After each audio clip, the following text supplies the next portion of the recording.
بسم اللہ الرحمن الرحیم۔ طبرانی کی حدیث ہے، حضور صلی اللہ علیہ وسلم کا ارشاد ہے کہ لا الہ الا اللہ والوں پر نہ قبروں میں وحشت ہے نہ میدان حشر میں۔ اس وقت گویا وہ منظر میرے سامنے ہے جب وہ اپنے سروں سے مٹی جھاڑتے ہوئے قبروں سے اٹھیں گے اور کہیں گے الحمدللہ الذی اذھب عنا الحزن، تمام تعریف اس اللہ کے لیے ہے جس نے ہم سے ہمیشہ کے لیے رنج و غم دور کر دیا۔ دوسری حدیث میں ہے کہ لا الہ الا اللہ والوں پر نہ موت کے وقت وحشت ہوگی نہ قبر کے وقت۔ اور ایک حدیث میں آیا ہے کہ جو آدمی روزانہ 100 مرتبہ لا الہ الا اللہ پڑھا کرے، اس کو اللہ تعالیٰ قیامت کے دن ایسی حالت میں اٹھائیں گے کہ 14ویں کے چاند کی طرح ان کا چہرہ روشن ہوگا۔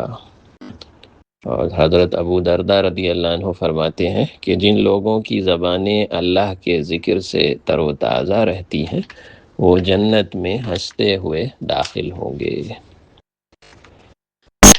اور حضور صلی اللہ علیہ وسلم کا ارشاد ہے کہ اگر تمام آسمان اور زمین اور جو لوگ ان کے درمیان ہیں وہ سب، اور جو چیزیں ان کے درمیان میں ہیں وہ سب کچھ، اور جو کچھ ان کے نیچے ہے وہ سب کا سب ترازو کے ایک پلڑے میں رکھ دیا جائے اور لا الہ الا اللہ کا اقرار دوسرے پلڑے میں رکھ دیا جائے تو وہی تول میں بڑھ جائے گا۔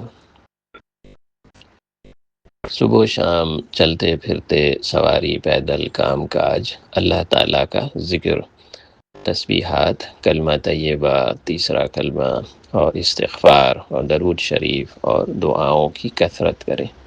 صبح و شام کے وظائف پڑھیں اور اللہ تعالیٰ سے حسن خاتمہ اور دنیا اور آخرت کی بھلائیاں مانگیں۔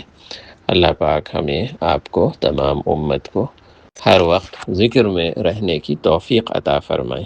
الذین یذکرون اللہ قیاما وقعودا وعلی جنوبہم، یہ عقل مند لوگ وہ ہیں جو کھڑے، بیٹھے، لیٹے، ہر حال میں اللہ کا ذکر کرتے تھے۔